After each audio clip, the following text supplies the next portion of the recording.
Hello, beautiful souls. I have an absolute treat for you today. I have this wonderful soul that I met a couple of years ago through networking. And actually, we knew each other a long time online before we actually got to meet in person. And I think I've only been able to be in her presence a few times, but absolutely love this lady, Marilou Coombe. Thank you so much for joining me today. Oh, thank you, my love. Such an honor to be invited here. Oh, Thank it's my you. pleasure. I made a massive list at the beginning of when I was actually planning out, and I went, I know so many awesome people. Like, I've got at least a year's worth of guests, if not more. And obviously, you were on that list because I love the work that you You. do. Thank you. Thank you so much. Oh. Love your work. Thank you. I don't actually say yes these days to a lot of people and like in regards to this sort of stuff. And yeah, very, very cool to be here. So thank you. Oh, it's my pleasure. Well, part of the reason I really, really wanted to get you on is obviously I work a lot with adults. I did work with children, and then I realized that most of the children I was getting in the room, it was their parents who needed to be on the table. Um, but we I kind of get know that. about I get that. that. Yeah. And you work a lot with youths and you bring so much into that work. So, before we get into what you do, how you work, all of that exciting stuff that you're bringing to our youth communities, tell us a little bit about you. What started your journey? What is your background? Because I know you've got incredible, just rich background, let's call it. Thank you. Yeah. Basically the bottom line of why I love working with you so much because what you just shared then, it's like when kids come to see you, but you realize it's their parents. I went through that journey as well, where I would like be coaching parents and then I'd be coaching kids and I'd go back to the parents because it's them that needed the help really. Then, if they learn to self-regulate, they can help their children co-regulate with them and all that sort of stuff. But my passion is truly, truly working with kids because kids do need this support as well. And Mm. there's a lot of support out there for adults in different variety and forms. But the bottom line is, I wish I had someone like me when I was 10 years old.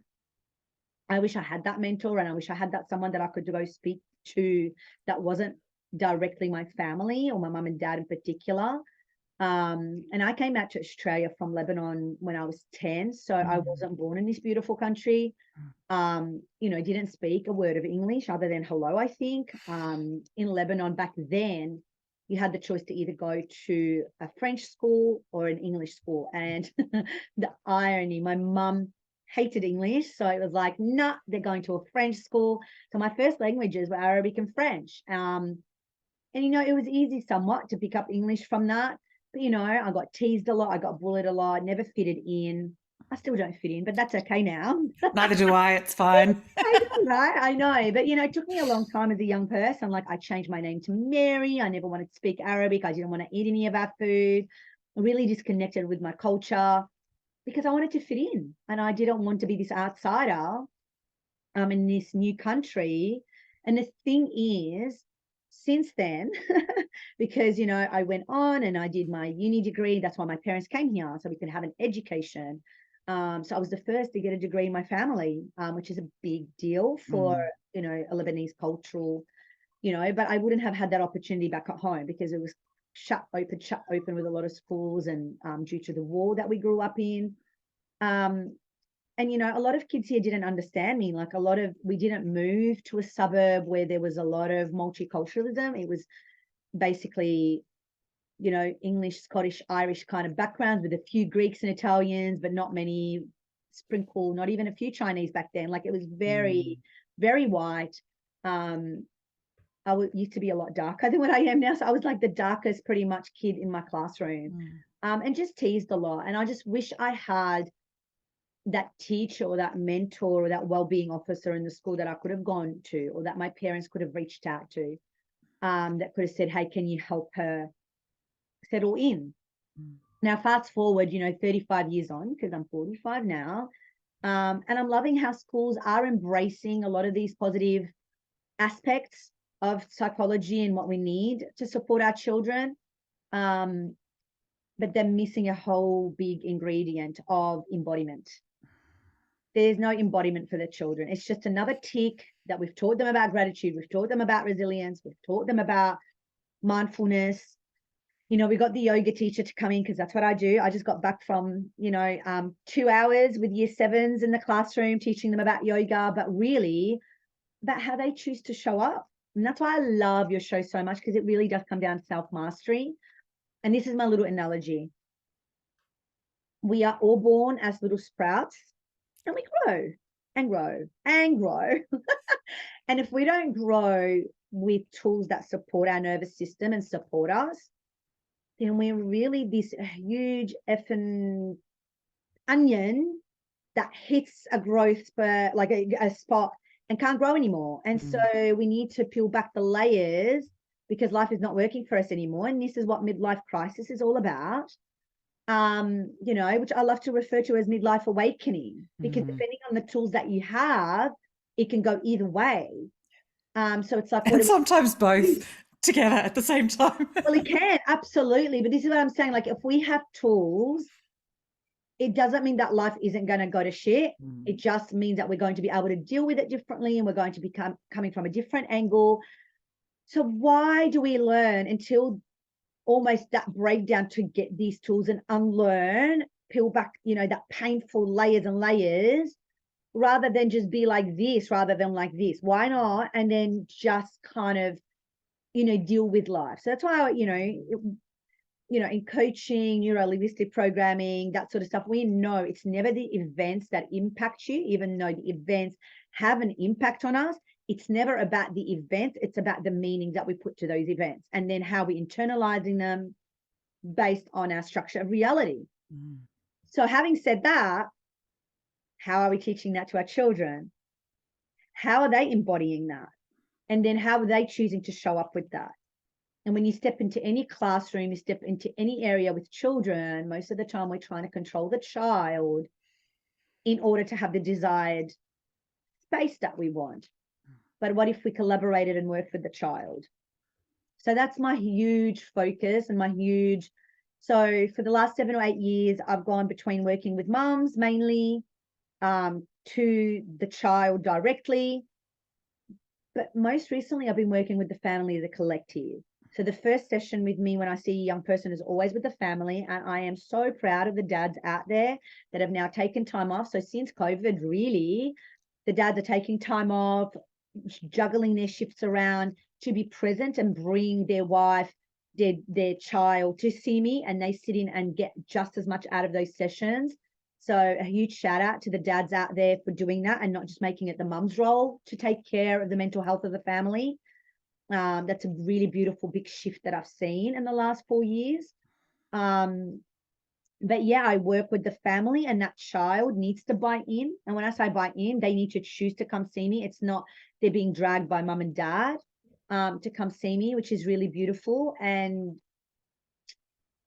10 out of 10 times, really, they say yes, because it's about them, not about the parents making them. And, and the more I do this work, the more I realize, we just think it's the adults who can make choices, or it's the adults that know what's best for them. Actually, no, it's not. Our children know sometimes more than us, because they don't have all those layers. And they're still connected with their spirit a lot more. They just need the guidance and the adults to not project their own stuff onto them. Now, having said that as well, there are amazing, and I'm going to do this a lot because I don't believe in these labels, but this is what, society understands in us communicating, the naughty child, the good child, or the perfect family. Now, there's a lot of families out there, a lot of kids that come from perfect families, and they're having really hard time. And so in the last couple of years, I went, right, we really need to, how this actually came about as well is that I was really inundated, especially in the lockdowns. And I was a youth worker in an organization building up their programs. And I was still on the side doing a little bit of the private work. But the private sector, even the hospitals, that were really inundated with kids seeing psychologists, mental health issues. And the wait list is as long as, sometimes, I've had clients like they were waiting for 9 months, 12 months. And by the time it rolls around, their problem no longer exists, or No. they've really escalated down because they've gone nowhere else to get that support. And that was really concerning to me because of what I was seeing, especially as a youth worker. And so I'm like, I need to create more of me, more people doing what I do. And then I quickly learned I'm not creating more than of me, because no one can be me. I'm very special and unique, as you are special and unique for being you. And this is what we teach young people, right? No one else has got your chromosomes and your genes and your makeup in the way that you do. No. We're that special. So I created a course that teaches others to bring their magic into the youth space and support young people. And it's been amazing. I've just wrapped up my 3rd round, and we're about to start the 4th round next year. And I've had 23 people go through it so far, and some of them are just doing some amazing things out there. There's been even a teacher in that, applying it into the playground, into his classrooms, and getting such like better results, because teachers don't get taught this stuff. I mean, let's just face it, my degree's in psychology and I never got taught this in psychology. So I've gone on and I've done training with neuro-linguistic programming. And, people have got their perspective on NLP, and that's okay. I respect that. But breaking it down, it's basically the neuro, the linguistic, and the programming of how our brain and our language works. That's the simplest form of NLP. And when we really tap into that and understand that, it can be really, really, really powerful.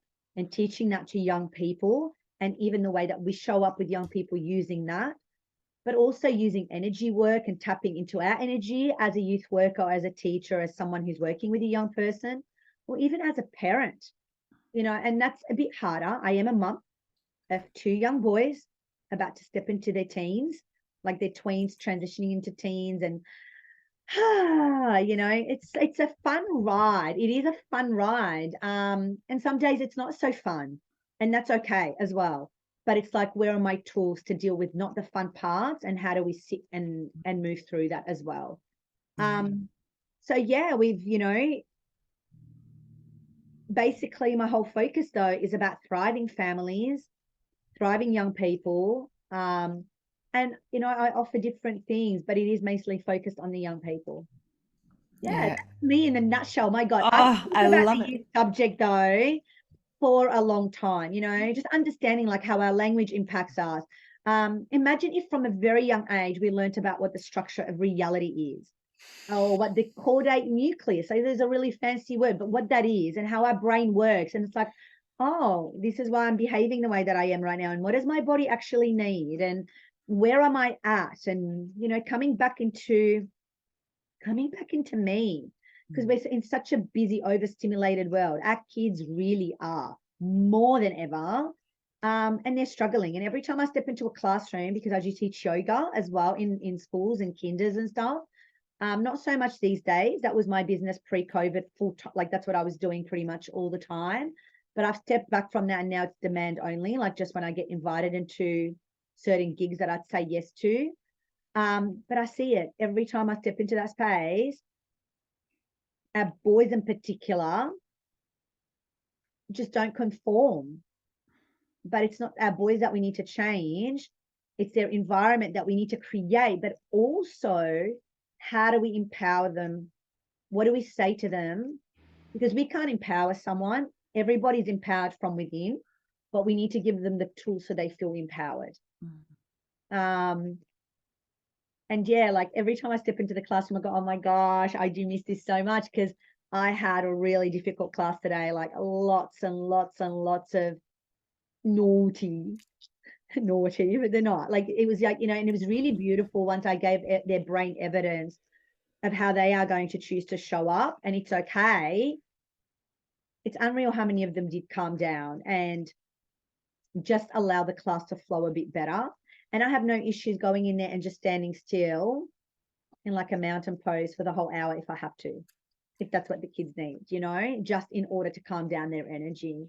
And it's, and kids don't have to always be calm. Like I'm not saying that either. No. They need to be rowdy. Our boys need to move. They're very kinesthetic creatures. They need to bump. They need to feel. They need to release. But in that space, they needed to be a little bit calm so that we can get through and do the lesson, right? That they're there for. So yeah, I can rant about this, right? No, It's I love hard to it. know. I absolutely love it. That's why I said just you talk, you go, because I think this is the thing. We even when I look at, put some of your experience and some of what you were saying into my life, I had no idea how to self-regulate as a child. I had no idea what was going on for me. I always had massive feelings. I was the child who was too sensitive and You know, who too much. needed thicker skin and, but nobody ever, apologized for being an asshole. It was always my fault for being too sensitive. And I didn't know how to deal with that. And even with I was the good girl, so I was the one who would sit perfectly on the carpet and not move no matter how much pain I was in, because I didn't want to be told off for moving at the wrong Yeah. time. And I look at children these days and all of the, whatever we believe about, medication and the labels that are being put on them doesn't actually matter. But I go, kids aren't supposed to be sitting still for 8 hours a day on a carpet. And they should be out climbing trees and bumping and getting, as you say, that kinesthetic learning. And I look at that and I go, it is those systems that we're all trying to be shoehorned into that They're old. They're don't really, fit really us. old. No. And then, what really makes my heart sad, especially in schools, is that schools are so layered, and we just add another band-aid on top of another band-aid on top of another band-aid rather than just, and sometimes it is really hard to just peel everything back and go to the root and go, we need to look at this, so bringing in things like gratitude books. And I say this because it took me 2 years to put together a gratitude workbook. And I took different groups through different challenges and tested out like our, uh, there's a thing called VACOC, like your visual, your auditory, your Mm. kinesthetic, all of that. But how do we rewire the brain through gratitude practices? And so for 2 years, I ran different groups and got different results and documented all of that and put it together in an 8-challenge book. Now, I was so excited about this because that changed my life with my boys. And I'll give you an example of that. So before I even went out and did it with anybody else, I'm my own guinea pig. So everything I learn and whatever I practice on me to make sure that it works before I go and tell others about it. Because I'm a huge believer, don't tell others, especially young people, to do what you cannot do yourself. And Mm. adults do this a lot. Oh, you should have more confidence. Oh, I want you to love yourself. And you're that parent who talks crap to yourself in the mirror and calls yourself fat. Like, hello, that shit doesn't work. So stop it. If you're that person, adult doing that, stop it. If you're listening to this, because there's no way you're going to get a young person to believe in themselves, love themselves, feel confident about themselves if you don't do it yourself. And so what I was finding with the gratitude books, I was so excited. I was like, yeah, I want to give them to all the schools and I want to give them to all these kids. And now go out and test it with a young person. If you go, oh, let's see some gratitude practice, they'll roll their eyes at you. They are so fed up with the words gratitude, resilience, mindfulness. Oh my God, all the stuff I love. They just roll their eyes at that. But why? Because there's no embodiment in it. It's become a tick in the schools. It's Yeah. become part of a curriculum that we need to tick it and show the parent we're teaching this, and the kids are screaming a big F you. Mm. I'm done with this. I don't want to do this. This is that. This feels so, I don't even know in English if it's a right word, but like tokenistic almost. Yeah. Like just, is that But a if word? you go on social No. media, it's exactly the same with a lot of coaches and healers and stuff like that. You can feel the differences whether they've embodied it and they actually do it Yeah. and they actually get results, or if they're just using it as those band-aid fixes, as that tokenistic. It's the same as self-love. It's the same as so many of Yeah. those things where it's just a lot of, and I hate because I talk about all this stuff and I'm like, you've ruined my language for me because I actually do this I went stuff. through that as well. Exactly. I was so pissed off about this because the schools, like, I have to. The first thing I do now when I step into a school with in front of kids, and because I'm doing yoga and mindfulness, and they're rolling their eyes at me. They don't want to listen. They're quite disrespectful. And I do this Mm. disrespectful because I don't blame them. I actually don't blame them. But I have to work that little bit harder now to go, hey guys, this is actually not about me. This is about you. Do you want to feel good in your body? Do Mm. you want tools that you can take to your footy game, to your exams, to your gym class, whatever it is, and go, oh my gosh, this is going to help me kick that goal, do that flip, get better at this. So I speak to them in that language, because at the end of the day, it's about them. And my favorite thing to say to a young person is, who's in control of you? And how do you choose to show up? Imagine if everybody just paid attention to how they chose to show up. But with my gratitude thing, practiced it myself. And on day 13, I was doing 5 different gratitudes per day. And gratitude isn't just about, oh, I'm so grateful. Like, can't feel sad because I should just feel grateful about the roof over my head. It's actually, hey, look, yeah, I'm feeling really crap today, and it's okay. Where can I find value in that? Oh, my body got some rest. I actually slowed down. I got to stop and feel what I'm feeling. Like, Well, I that's even noticed that I was feeling not great. exactly right. Yeah. That sort of stuff. So I practiced it anyway for 28 days straight. But on the 13th day, my eldest was about 3-ish, maybe just under 3. And, toilet training, nappy off in the middle of the night, get woken up at 2 because he'd wet the bed. And my first reaction was, thank God for mattress protectors. And I went, oh, and I'm like yelling out to my husband at the time, going, I didn't want, I should have, Yeah. I wish I'd done that. I wish I'd put him on the toilet. All the monkey mind shoulds and beating myself up and feeling really grumpy about being woken up in the middle of the night. No, it was, oh my God, thank goodness for mattress protectors. Yeah. This made it easier because of that. So anyway, It's so cool when that's the first thought, and when you actually you realize that rewire, the like you shit rewire you're the brain. doing is working. I had a great example of that actually the other day. My partner and I are driving back from walking the dog at the beach, and this older guy in a Porsche pulls up next to us, and my partner looks at him and looks at me and goes, huh, midlife crisis. And I went, you know what? That guy has probably just been working his ass off for years, putting kids through high school, through uni, and he's finally at late 50s, early 60s, got enough money to treat himself. I say, good on him. And my partner was like, whoa, that's really cool. I wonder if I could think like that. And I'm like, Right? it makes life so much better. But that I used to have that thought. And when he said it, I was like, oh my God, I used to think like that. But this is how I think now. And it's a rewiring of the brain. And I love that you shared that, because, back in my psych degree, many moons ago, no, but like, a good 25 or so years ago, like I finished uni at 20. We didn't know enough about neuroplasticity. And when we looked at child development in particular, and I think this is why a lot of parents stress and they think they're screwing their kids up. And let me just tell you, parents, if you're listening to this, we're all going to screw our kids up, no matter what. There is no such thing as a perfect parent. I do this work and I've screwed my kids up already so much.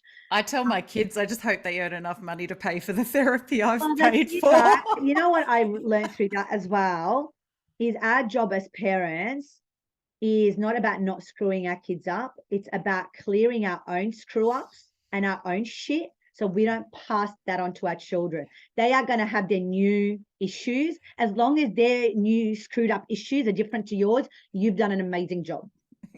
Seriously, because that's our job as a parent, is to work on our own crap, clear our own traumas, our own shit. And our children are the best button pushers for that. Like they really are. And, I've got a 10 and 12-year-old and they're doing that perfectly. Yeah. Perfectly. And to them, I owe this growth, and where I am right now and how I've come full circle with everything that I've been doing. But yeah, we've learned now through neuroplasticity, we can change and rewire the way that we think, our behave, our believe that, and before we used to think that first 0 to 7 years, that's where you've created your blueprint, but now we know different. And that doesn't mean just go out there and be an asshole parent either. Please, I'm not giving you permission to do that.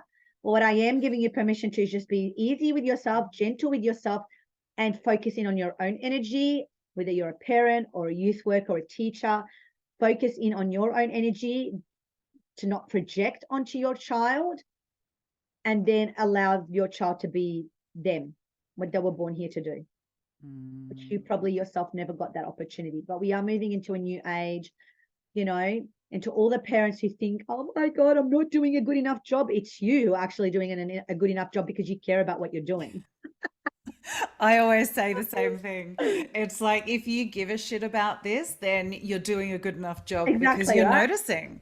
And even to those who don't notice, they're still doing the best they can with the tools they have. 100%, right? And the way we know 100%. that is because if they knew different and they could do different, they'd be doing different. A hundred So, percent, a hundred yeah. percent.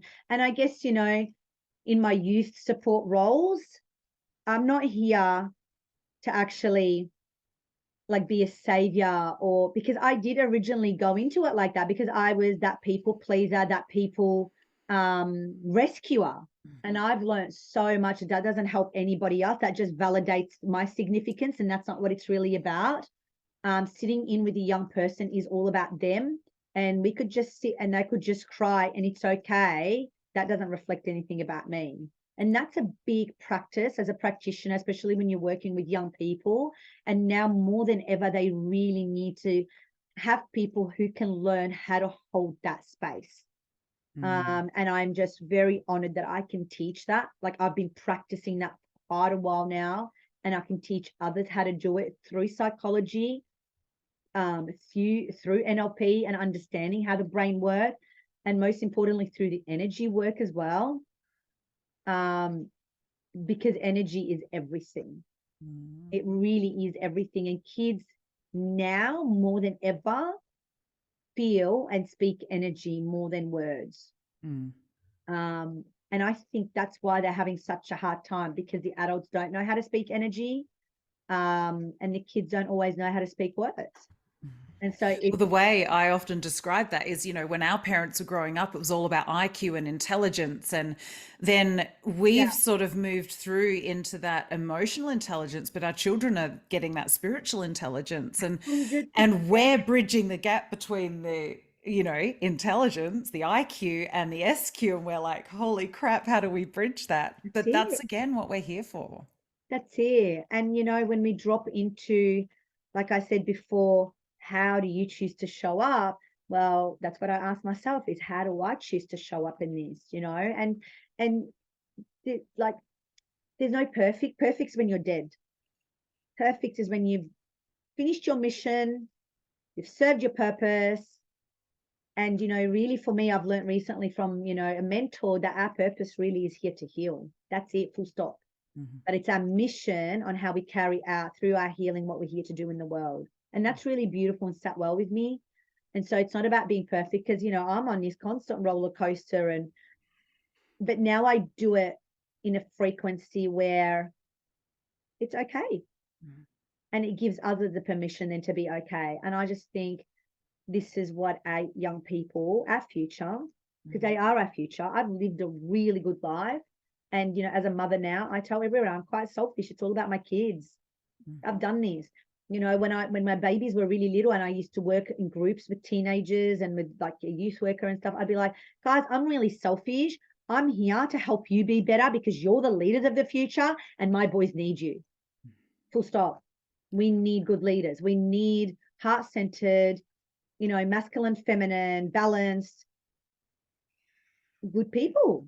And when I say good, like I mean, that centered, that understand this sort of work, because it makes a difference. Yeah. How have you found? I mean, look, we all bring, I guess, our lived wisdom into all of the stuff that we've learned. How do you meld the two together? I mean, I know you've sort of spoken a little bit about that, but explain a little bit more how you bring that lived experience and that lived wisdom into your work with kids. I tap into energy. Mm, I really tap into energy. When I say energy, how is a child standing? What are they not saying with their words, but what is their body telling me? What vibe are they giving off? And I'm very direct. I'm super direct with kids. And if they say something and I don't know it, I say, I don't know. Would you like me to find out? I rarely assume. And when I catch myself assuming, I'm like, oh man, I'm really sorry that was a projection there. So I share with kids quite openly. There's no bullshit around it because I'm not perfect. And I think that's why I've got such an amazing success rate of kids saying, yes, they do want to work with me and with those that I've trained now, because I teach them this. And, and I hold the space for those that choose to do my course, continuous support. It's not like they just do it and go off and try to do it then on their own. I want them to succeed. The intention behind this is that people are working with young people, that young people are getting the support they need with adults around them. And it's really beautiful when youth support youth, but young people don't have the wisdom and the capability of emotional practice regulation to be able to support someone the same age as them or just only a few years younger. Like that's where the older generation like us, can really step in and be that coach and that mentor to someone younger. So like when I work with kids from cultural backgrounds that are really hating being in this country, that are struggling with English, they're struggling with bullying, I'm like, look at me, I'm 45 and I've been through it. And if I got through it back then, it's that hope for them that, oh my gosh, she lived until 45 where I feel like I'm going to be killed now, for example. Because at 14, I thought I was going to be killed once, someone didn't like what religion that they assumed I was Muslim. And they bashed into me quite bad. And then later on found out I wasn't Muslim, I'm Orthodox like them, and then became my protector in the school ground. Like, it's really funny how kids have their own baggage, like they're all coming from their own structure of reality, projecting onto others as well. But how amazing would it have been if we had some sort of session for those kids to understand that back then? So then they came into, like, myself and this other kid came into this situation going, oh wow, this is what we're doing right now. Is this how I want to show up? And so when I'm working with kids now and I let them know about my own background as a mentor, it just changes the dynamics. That's how I bring it, I guess, into my work. And I've been really lucky because I've had a very rich life. Like, yes, I was born overseas and I came here when I was 10, but then I've traveled quite a bit. I've been to over like 69 cities and 39 countries. I've lived in 5 different countries. I've learned different languages. And I love my degree. It's an amazing thing that I did. But my best experiences and learnings have come from my travels, and learning how to communicate with different cultures and different people from different backgrounds, to my children. Like, I thought I was amazing and I was so ready to have kids, and I was the au pair in the States for a year and I was the nanny in the UK, but I also worked in events in the UK, and did all these different things. And so I was the baby whisperer that would hold every baby, and calm them down. And then I had my own and it all went to shit, and I speak really openly about this because I want other parents to be okay with all these taboos that we build up as a society, where I went through postnatal anxiety, and what a gift and a blessing that was to teach me and grow me. Like, my boys, and even now when I think, oh, wow, I'm doing this really well, like my ego goes, geez, aren't you just nailing this? One of them will go, let me just push that button, boom, and see if you really got this, Mum. I'm like, okay, I've got to face that now. It's interesting though, because I know where where you're at. My kids are now going to be 16 and 18 soon. Oh, good luck to you, because that's another new stage on its own. It's so interesting because, well, that's what a lot of people say. But what I've been finding is, because I've been doing so much inner work these last, 10 years, and they've learned a lot of it through osmosis. And I'm watching them now going, no way. Like, they are incredible young humans. And yeah, they're not perfect. None of us are. But even, their least resourceful behaviors are more resourceful than what I had at their age. Yeah. And I look at it and I'm beautiful, in, isn't like, it? my mind is blown watching them. And it has been the last probably 2 years, really, as much as they've been through some deep, dark shit as we all go through. I'm watching them going, wow, like, that's incredible. And I think this is where we really start to see that knock-on effect. And I remember those early teens, and were they tough? They were just another stage of parenting. Yeah.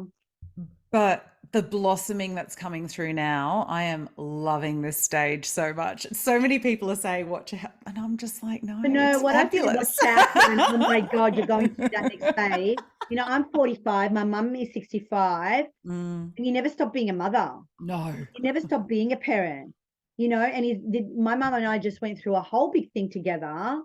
And, you know, I couldn't help, like, even though I was the daughter going through it, I couldn't help but go, oh my God, you poor thing, mum. Like, you're still at me at 45 and you at 65, getting a whole new learning. And that's what I mean. Like, it's another Yeah. phase, Oh, you know, and I guess, like, I can imagine because, you know, I've got 6 more years with my youngest and he'll be 18, he'll be considered legally an adult. And I kind of just go, it's the next stage of learning how to let go. And yeah. you're right. Like, you know, I know already I need to do that inner work about letting go because I've just come out of almost not like in the last 2, 3 years in particular, micromanaging, Mm, but yeah.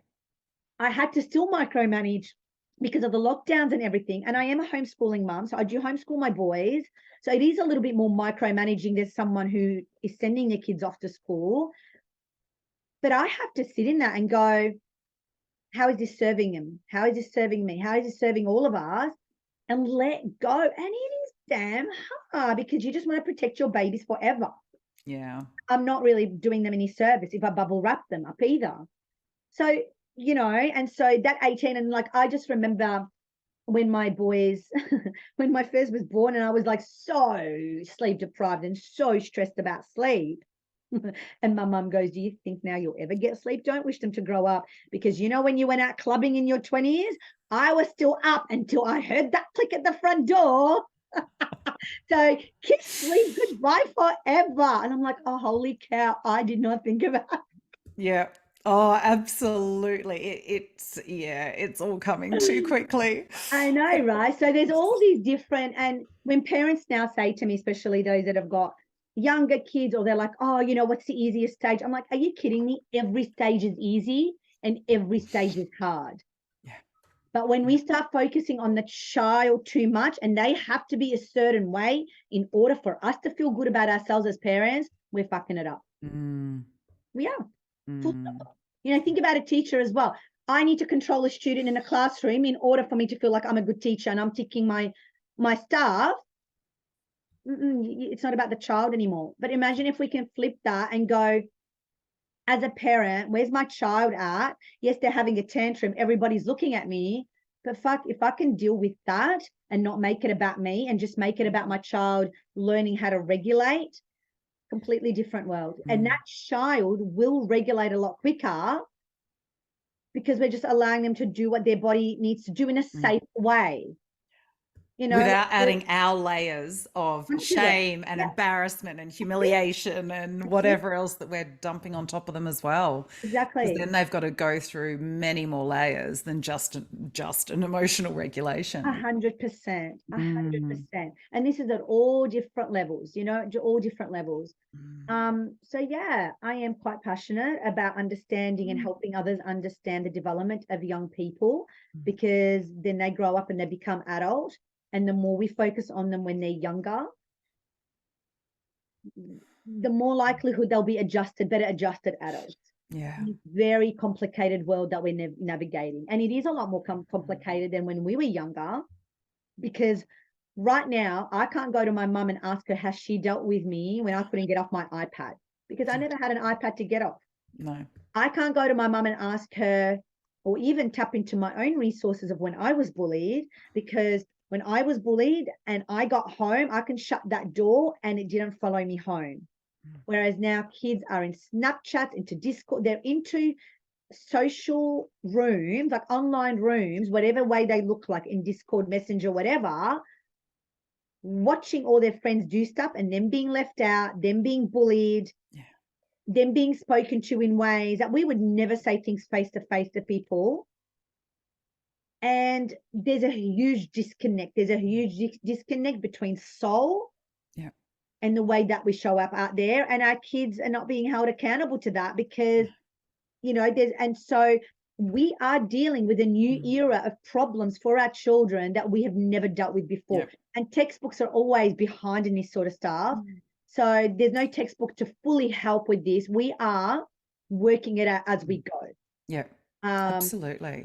So I want to know, I know you've mentioned a couple of little bits, dotted through about the soul, about, I'm going to give it the overarching thing of spirituality. I know from our, relationship interactions that you are a deeply spiritual person. So explain to me what spirituality means to you, what it looks like for you, how you practice it, and how you bring that into your connection with the youth and your work.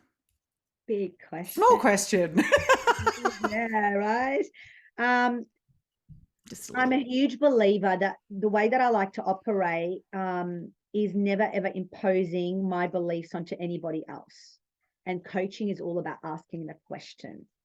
But how I bring spirituality into my practice is just me being authentic to me, and just sharing what it is that I do, and why I do it and how it's helped me.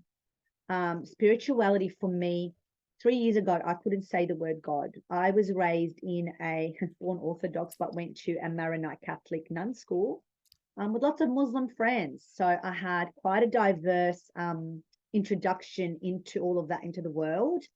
Lucky me, but it was really tough as well at times. And because of that, I disconnected from religion. And I thought that religion had to be like spirituality was religion. And in my like late teens, so 18 to 20 or so, I visited almost every church you could think of, from Mormons to Catholic to Anglican to born again to Jehovah, you name it. I visited that church trying to find my spirituality. And from that, what I learned really early on in my 20s was spirituality is my connection and my truth to myself, like being in my, how do I explain that? Like being true to myself. And again, choosing how I'm going to show up in any given situation. Um, and then, moving from there, I've always been able to feel a lot as a kid, but never really knew what that was about. And now I know that it's spirit just giving me messages. Um, and there was a lot of fear around that because I've got quite a few people in the family that have very strong connection to seeing spirit, but they've been diagnosed with bipolar. So there was always a lot of fear in me showing up in that authentic way for that. But you don't have to see and feel to be spiritual. Honestly, to me, spirituality is coming back to your being your authentic self on how you choose to show up. How do you treat others? What meaning do you put to stuff in, to things that happen to you in the world, and how you're going to respond to that? That's how I bring that with youth, because I have families from all different faiths coming to see me, and who am I to tell them what spirituality means to them? So I do speak to them in your connection to God, your connection to the universe, your connection to Jesus, to Buddha, whatever it may be. But that's your own connection, and that's your relationship with that energy. So that's how I show up in that. And that's what spirituality means to me. And it grows deeper as I experience life. Yeah. And then with my own children, because of their own journey and their own backgrounds and whatever their spirit has chosen to come here and learn, they open my eyes to a lot more, in regards to that. Because for me, I've noticed with a lot of kids, like up until the age of 4, most kids would see spirit or some sort of connection. Now, depending on the family and where they're at, that might be good or bad. But with my own children, one in particular has continued to be able to feel and see in particular. And it just does not phase him one bit. And he just clears energy and clears spirit away, and he does his own thing. And again, like I've never put that onto them. Like they never knew about my beliefs around reincarnation. And I've come to these beliefs through my own experiences and my own evidence in the world. because I did deeply want to believe the church and what I was taught, but it just never matched. There was so much incongruency for me. And it's not saying that it's not. So I just take bits of that now. And I love the word God. I'm okay with that because I've transcended those charges against that used to come up with that. Um, so yeah, spirituality, being authentic to oneself. I love that. And I think asking that question just gets so many nuanced answers, which I really appreciate. Well, I didn't even know what I was going to say, right? Like I just had to say thank you. Thank you for helping me go, what is spirituality to me? Mm. I think it does come down to what's our experience with whatever force it is that we want to call God. Yeah. And whether it's an atheist idea where well, there isn't God, it's just, well, what's their relationship to Self. something, yeah, Also something other than self self. and higher. Do you know what I mean? Like I've had a few teen boys in particular. I'm Mm, atheist. I'm like, okay, cool. So what gets you out in the morning? What are mm, you connected with? yeah, You know, yep, it's okay. yeah, it Um, doesn't matter. and and it's really awesome with young people in particular around any kind of belief, whether it's spirituality, Yep, religion, non, whatever. Why do you believe what you believe? yeah. Why? Is it because all your friends are doing it? Is it because your teacher told you to, because Mm, your parents told you to? And I guess really it's about creating just critical thinkers, mm, like for themselves. Of I'm out at a party, there's drugs flying out everywhere. I'm underage. I know this is not good for me, but am I going to do it anyway? mm, And I know that with children, they do not have the impulse control. Like our brain as humans is not fully formed until we're 25. yeah, And our kids are going to take risky behaviors or not. But see, I look at a whole multi-level of stuff. Like I would look at their basic human needs, for example, with risky kids in particular. It means they don't have enough variety in their life. mm, So how can we do it in a positive way rather than in a toxic way? yeah, So I always just look at the underlying response and like the underlying thing of a behavior, going what need is not being met, yeah, um, yep, and work with the young person from that, but also help their parents. Or in the past I've worked directly with a psychologist even, mm, or a caseworker for that child, helping them understand what this young person needs and helping the young person understand what they need, because at the end of the day, who's in control of you?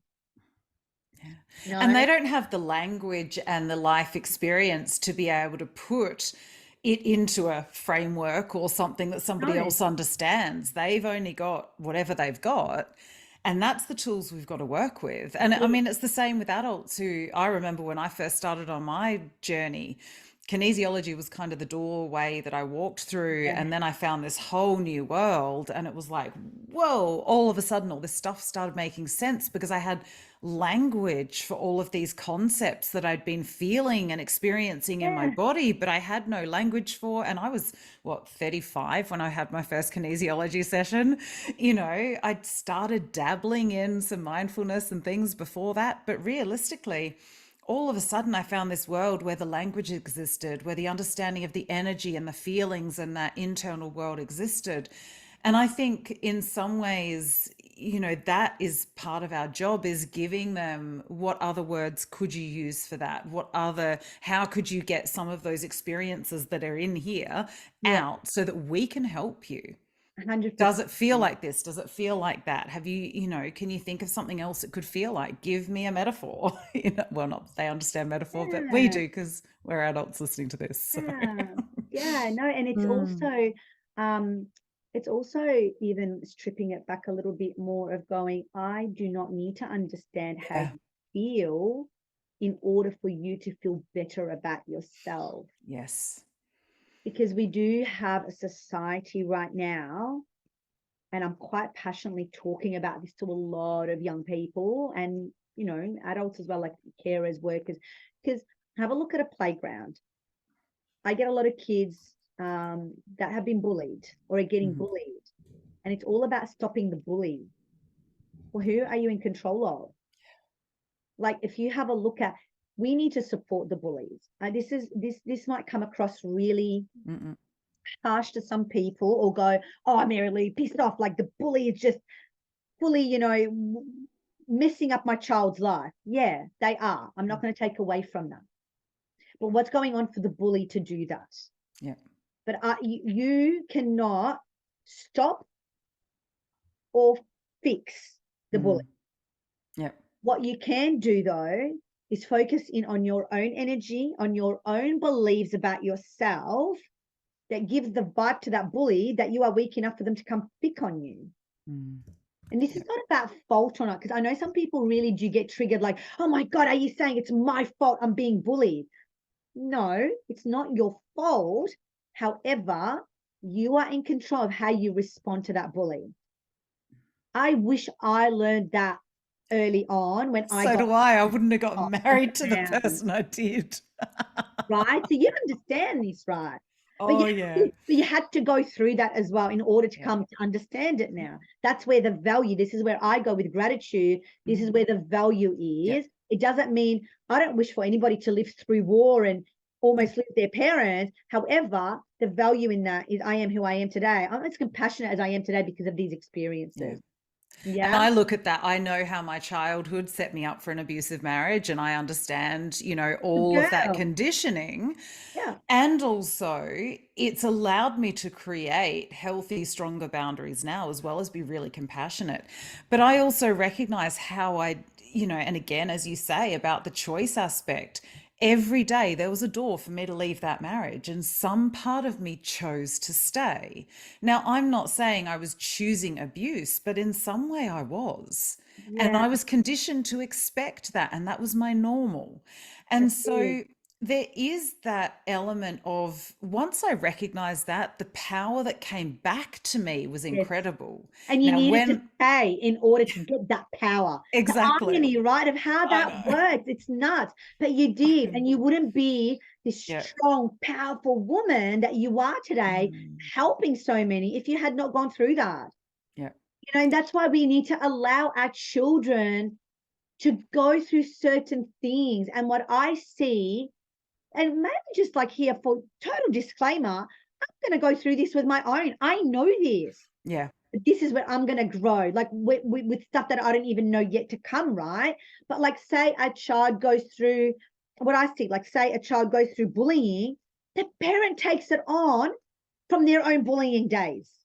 Well, it's interesting. I can give you a couple of big, big things have happened to my kids. I won't go into it because it's not my Yeah. story to share. But when they were there, yes, I held them, while they did their little breakdown part. But my job, and this is the toughest thing I have ever done as a mother, actually, as a human being, I'm going to say it. Yeah. It is the hardest thing I did, but I just said to them, do you know what, darlings? I trust you. I know that Beautiful thing you can you say to a have, child. I said, you have the answer within you, and I trust you to do it. I'm here for whatever you need. I have all the tools, but I know that you know in this moment what to do. Yeah. And all I'm going to do is hold you. That's And it. I've got your back, and I will fight. You want me to come in and fight? I'll fucking fight. I'm there, tap me in, babies. But it wasn't my job and it wasn't my fight. And so I just stood back. And, I can think of at least 3 situations this sort of conversation has happened in the last 2 years. And as much as I may have then gone and, cried with my partner, or, 100%. If talked you to a choose to release friend, or it. Yeah. discharged somehow, I've also stood in that power. And it has been the biggest thing that has drawn my children closer to me in some of their most tumultuous times as teenagers, when you expect them then to do the rebellion or whatever it is that we were told would happen. I've had the opposite happen. Darlings, I'm here. I'll get you whatever support you need. I'll help you in And whichever way what I is can. that? That is you bringing out that empowerment Mm, within them. See, mm, that's really when we talk about giving kids like to feel empowered, that's what mm. it is. Yeah. But we strip them away from that, because when we charge in, especially as parents, when we charge in, we're telling them, you're not good enough to do that. Yeah. You're Yeah. too whatever message they end up taking from it. Mm. Yeah, you're too dumb, you're too weak, you're too this, you're not strong enough, all of that shit, right? And as a parent, that is the biggest, hardest. Like, I know for me, there's been times where people go, God, you're a bitch of a mum. Mm. I'm like, that's okay. Thank you. Thank you for your opinion. Yeah. Yeah. Because, you know, and then I get all these parents complain, my kids always forget their lunchbox and always forget their water bottles. And I'm like, do you rush it and take it to them every day? Oh, yeah. I'm like, Yeah. my kid did that once on a 35-degree day, forgot his water bottle. I didn't take it to school. He had to drink tap water. Mm-hmm. And for us, that is a big deal because he's not used to drinking tap water. So he can And taste it tastes gross. it tastes gross. And he was Hot like, water out of a "Never did metal it tap in again." Australia. I know, right? But he never did it again. Mm. Yeah. He remembers his water bottle. And when he forgets it and goes thirsty for the whole day, I'm like, how are you going to look after yourself, buddy? Like, I know he's not going to die. Yeah. But if I continue to step in and do it for him, I'm disservicing both of us. The way I had it explained to me, gosh, years ago now, must have been probably 5, 6 years ago. And it really just hit me. And I've changed the analogy to suit myself, obviously, as we do. But it's like when we've been face down in the shit, that's when we've learned our tools. When we are face down and we look around and there's no one there, we get some kind of divine intervention or a name that'll help us or something will happen. But what happens when we're doing that rushing in is we're seeing somebody face down in the shit, we're picking them up, we're cleaning them off, we're doing the thing for them, and we're basically saying, you don't have the skills for this, I do, I'll do it for you. Yeah. That's completely disempowering and it exhausts the person who's doing it. But why do we do it, Amanda? Oh, Why do we do that it's our again? superiority issues. Because we need to feel Yep. you Useful. need to be okay for me to feel okay about me. Yep. You need Yep. to behave a certain way for me to feel okay about me. Yeah. And I Yep. did that. We all do that. I still catch Oh. myself doing that. And it's normal. Mm. But really ask yourself that. How am I helping? How is this helping me? You know, it was a really beautiful question asking the kids today in yoga when they were playing up. I'm like, and you know, somebody made a comment, oh, he's always like that. I'm like, okay, fine. How is that serving him right now? How is that being helpful right now? And he went, actually, it's not. It's making me look like an idiot. I'm like, is that what you want for yourself? Yeah. No. All right. So what are you going to choose now? Mm. And you know, the energy shifts because I'm not going to him, hey, you're in my yoga class. You better shut up. You better stand like this. You better do this. And then Yeah. what? How is Yeah. it? And no wonder then kids turn their eyes and go, here we go, yoga. Or here we go, resilience or mindfulness or whatever, right? That's How many times as adults do we roll our eyes at all those bullshit words because we're like, oh, here we go again. We again. know, let's face it, everybody knows what they need to do to be fit and healthy. Yet Not we're going everybody to does sit that. there and we're going to roll our eyes and go, don't tell me that. Because we've all got that rebellious kid in us as well who's going, don't you tell me what to do. And so you're right. Drawing it out is the most magical thing, you know, for everybody, for adults and children. And we're Yeah. not always going to get it right. But a lot of people say to me, oh, that's just the work that you do with, like, that's adult coaching. I'm like, Yeah. yeah, it's coaching. Yeah. It's coaching. And Yeah. kids love it. Mm. Love it. And I've worked with kids in kinder settings from as young as 3 to adults, you know, like 18, 19-year-olds. Mm.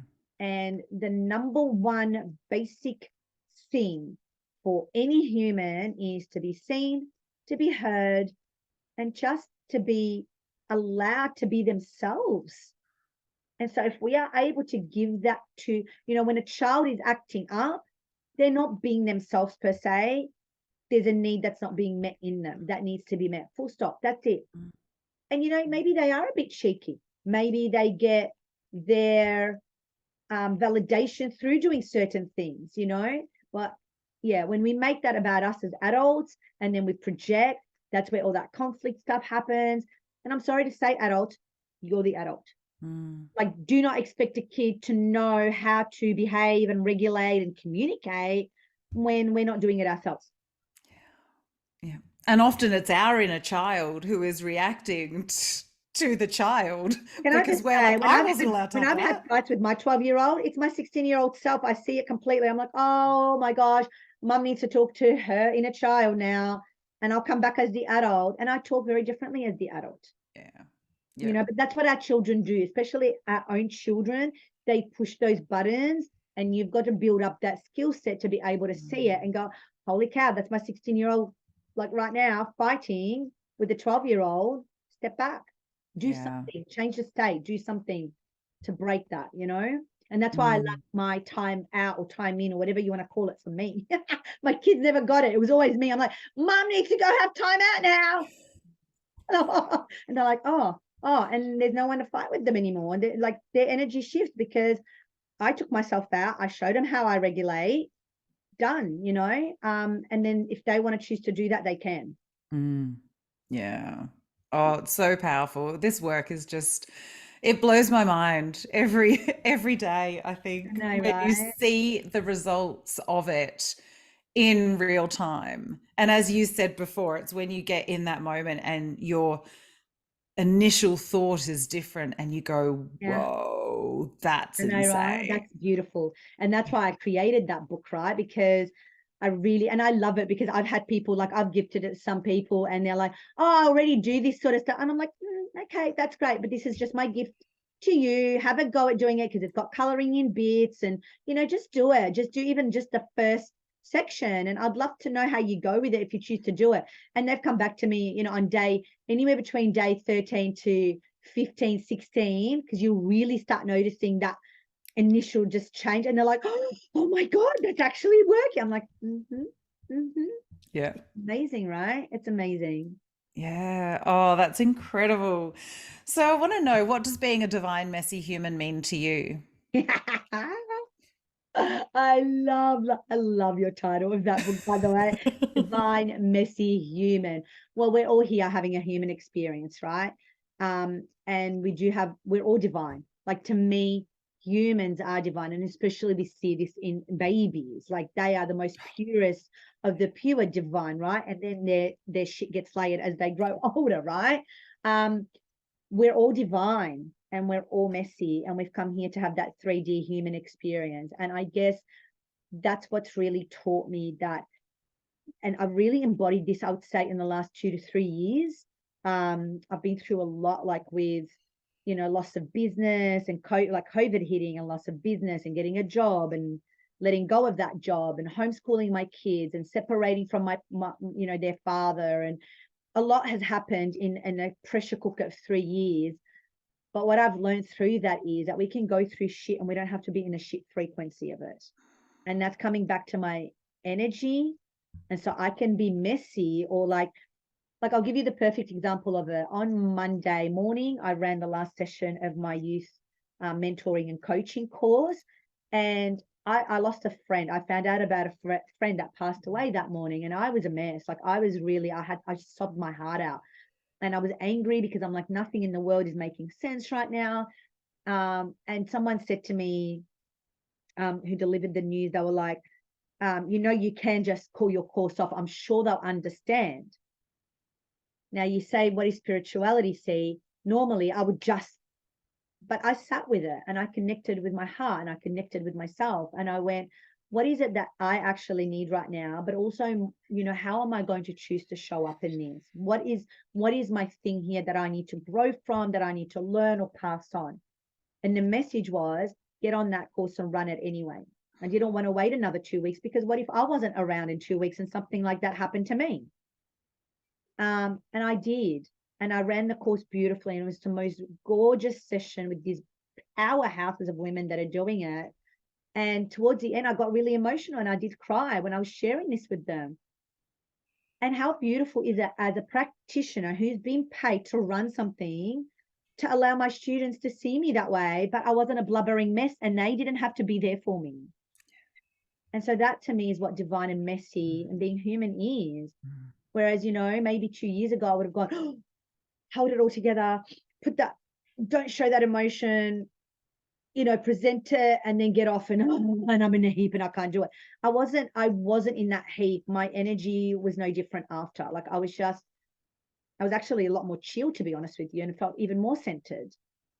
I guess that's what, Beautiful. I don't know if that answers, but that's my Mm. experience for me of being that divine and showing up as who you are, whether you're happy, whether you're sad, and owning it. Like, I'm not putting it on anybody else. Nobody else has to be sad with me. That's the divine part of it.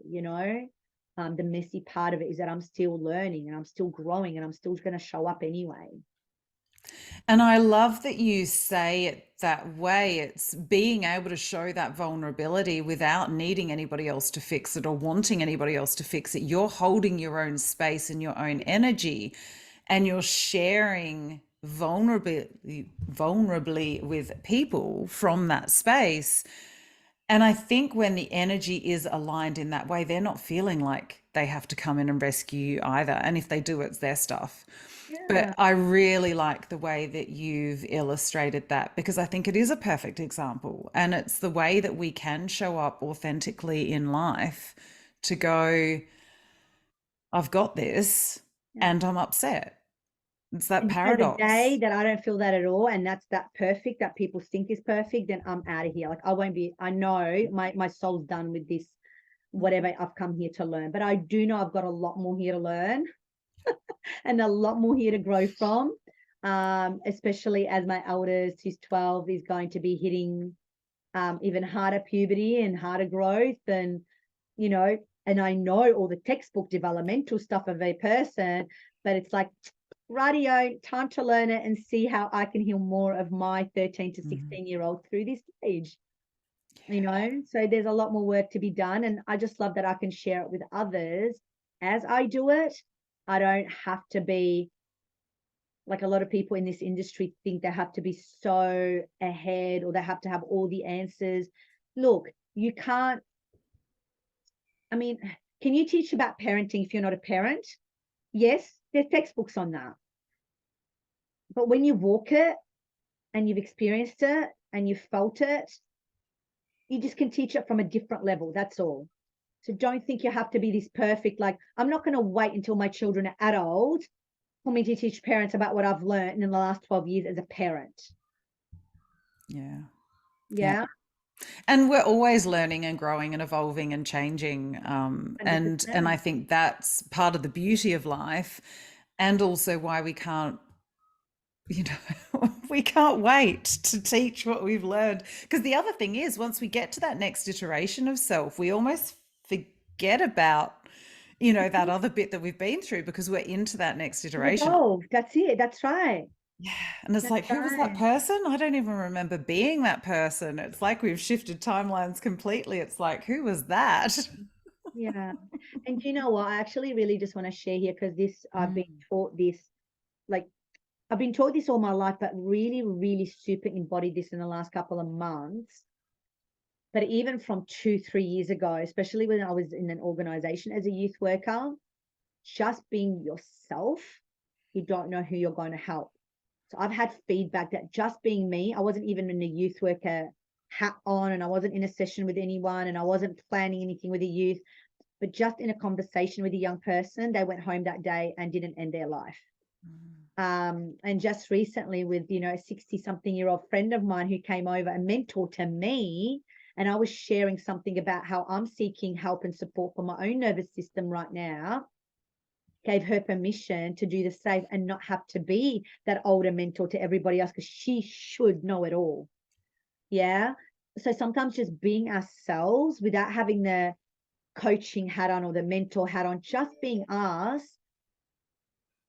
just helps others anyway, allowing them to be themselves and do Oh, it thank you for super that wisdom.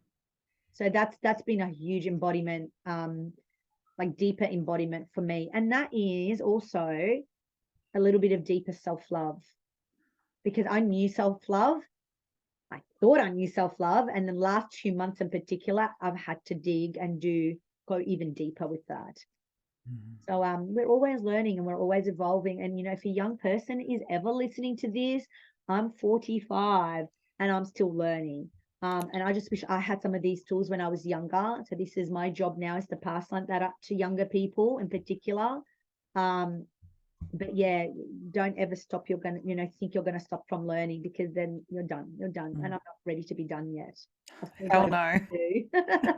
I say that to my son especially because he's very like me, and I'll say to him, I was 38 when I learned that about myself. I'm so glad you're learning it now, and I Isn't mean, that at the time he was amazing? probably 15, 16, 17. He's coming up to 18 now, but I used to say, I'm so glad you're learning this now because you're saving at least 20 years on where I But was. imagine at 38, the level he'll be at, that he can learn Yeah. even more that we can't even fathom right now, right? Yeah, and that's what I Uh, find exciting about yeah, the younger they find these skills. I go, I found these skills at, well, 35, 36, 37, 38, 45 now, same as you. And it's that accumulation and you go, gosh, where are they going to be by then? And what magic are they going to be bringing into the world? And what understanding and wisdom they're going to that's have it. lived already by then, Yeah, which is phenomenal. And I think that's, I guess, the point of where we're at in the work that we're doing. yeah, 100%. And I'm excited. Look, Awesome.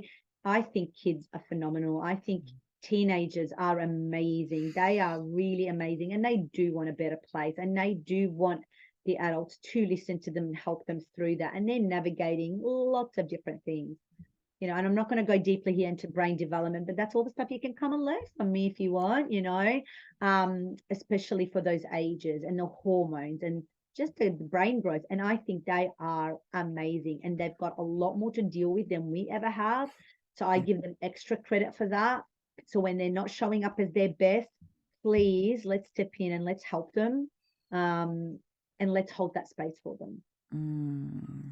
A beautiful message. Thank you so much for joining me today. It has been so wonderful hearing about all of the just goodness you're bringing to the world. You're Thank an absolute you. shining light. So let people know where they can find you and when your next course is. I play a lot on Facebook, although right now I am dropping off social media a little bit just to preserve my own energy. And because I am busy on the ground, like I go into a clinic every Tuesday in Collingwood, Melbourne, Victoria, and work with integrative doctors and nurses and a whole bunch of different practitioners in there. So that's meetclinic.com.au. You can find me there. Also, Marilou Coombe AU, I think. Bad with these things, but I will pass them on to you, and you can Yeah. share that. And my next course is going to be the end of February, and I will firm up a date in the next couple of weeks for that. Oh, fantastic. I will have all of that in the show notes. Thank you so much, my beautiful angel, for joining me today. I love you so Yeah. much and really appreciate you. Thank you.